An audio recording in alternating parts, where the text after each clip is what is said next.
RTL, destination ailleurs.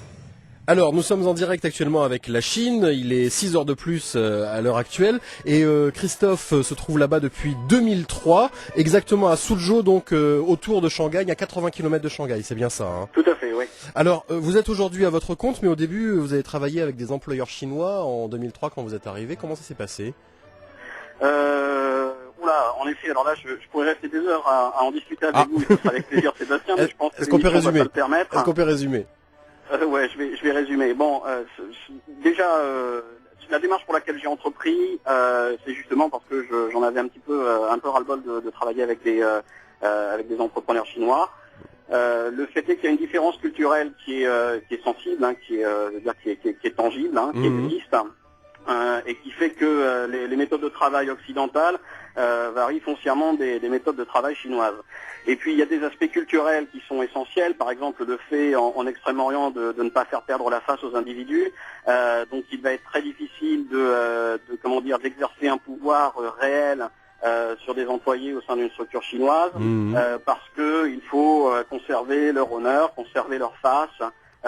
Et même s'ils ont des positions qui sont des positions complètement absurdes, parce que l'objectif d'une entreprise c'est aussi de faire de l'argent. Oui. Donc si ils ont des positions et des responsabilités qui sont pas du tout justifiées économiquement, et ben malgré tout on va conserver ces individus parce qu'il faut bien leur faire conserver leur face. Alors vous étiez quand vous êtes arrivé, vous étiez manager dans les sociétés pour lesquelles vous avez travaillé? Oui, tout à fait. Et donc oui, vous avez été manager, confronté à ça. essentiellement manager au niveau commercial. Et il est clair aussi que de voir arriver un étranger au sein d'une structure chinoise, quelque part, ça génère une sorte de discrimination. Sachant en plus que en arrivant dans ces entreprises, j'ai exercé des responsabilités vis-à-vis des employés, quoi. Hein. Donc ça c'est un paramètre. Et puis il y a un autre paramètre d'importance aussi dans les entreprises chinoises ici, qui est un peu l'héritage du communisme, qui sont les procédures, le protocole, la hiérarchie, etc., et qui freinent énormément les ardeurs et les motivations qu'on peut avoir professionnellement, quoi. Hein. Mais alors concrètement, là, donc ça c'était en 2003, donc depuis 2005 vous avez monté votre boîte, ça veut dire que vous ne travaillez qu'avec des étragers dans votre société? Enfin, des étrangers, donc pas avec des Chinois. En fait, on est 3 personnes au sein de la structure. Il y a moi-même et puis un autre expatrié français. Donc on est en charge, je dirais, du management c'est une toute petite structure, hein, de la société. Et puis pour tout ce qui est administratif, comptable, etc., c'est ma fiancée chinoise qui s'en occupe. Ça simplée les choses, mais elle aussi, il ne faut pas qu'elle perde la face, donc vous devez être quand même très vigilant.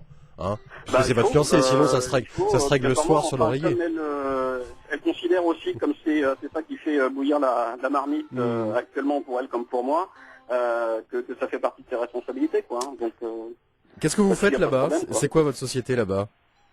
Ma société fait de la représentation pour des entreprises étrangères. Il y a des entreprises occidentales qui souhaitent acheter des produits en Chine ou qui souhaitent exporter leurs produits vers la Chine ou qui ont besoin de consulting, mais pour lesquels la Chine, l'empire du milieu, fait un petit peu peur parce que ils savent pas trop où y mettre les pieds. Et ben on est là pour les accompagner dans leur démarche. Et pour les guider. Alors, est-ce que tel qu'on l'imagine nous ici quand on parle de la Chine en France, c'est vraiment l'Eldorado pour toute personne voulant entreprendre? C'est la réussite assurée? La réussite assurée, oui et non. En fait, ça l'a été et ça l'est nettement moins et ça va l'être de moins en moins. Oui, parce que c'est vrai qu'aujourd'hui, les gamins à la fac, on leur dit n'apprends pas l'anglais, apprends le chinois. C'est vraiment le truc qu'on entend. Ça, ils ont tout à fait raison. Hein. Je lisais là dernièrement que en 2035, la Chine devrait passer première puissance économique mondiale. Ce sont bien évidemment des évaluations, hein. Oui. Mais il est clair qu'il y a un avenir qui est très très prometteur encore en Chine. La situation devient de plus en plus difficile. Je vous cacherai pas et vous le savez très bien que il y a énormément de produits dans les grandes surfaces françaises ou occidentales qui sont made in China. Ouais. Bon, il est clair que la Chine maintenant sur certaines gammes de produits devient de moins en moins concurrentielle. parce que le niveau de vie ici augmente, hein, ça va Bien avec sûr. le développement économique.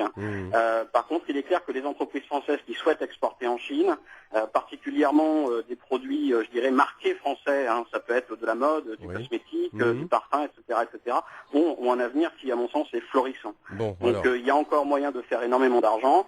Ici, les Chinois commencent à parler de difficultés économiques, commencent à parler de crise économique. Très sincèrement, c'est le type de crise qu'on aimerait bien vivre en Europe. Alors, juste une dernière question, parce qu'on parlait justement de la langue. Vous parlez le chinois?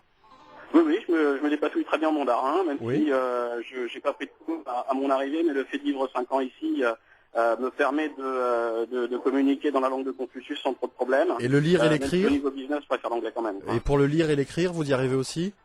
Le lire un petit peu, en fait j'ai appris à le lire simplement là aussi je dirais dans la rue à force de lire les enseignes. Oui, C'est forcément. aussi bête que ça. Par contre je suis incapable de l'écrire. Hein.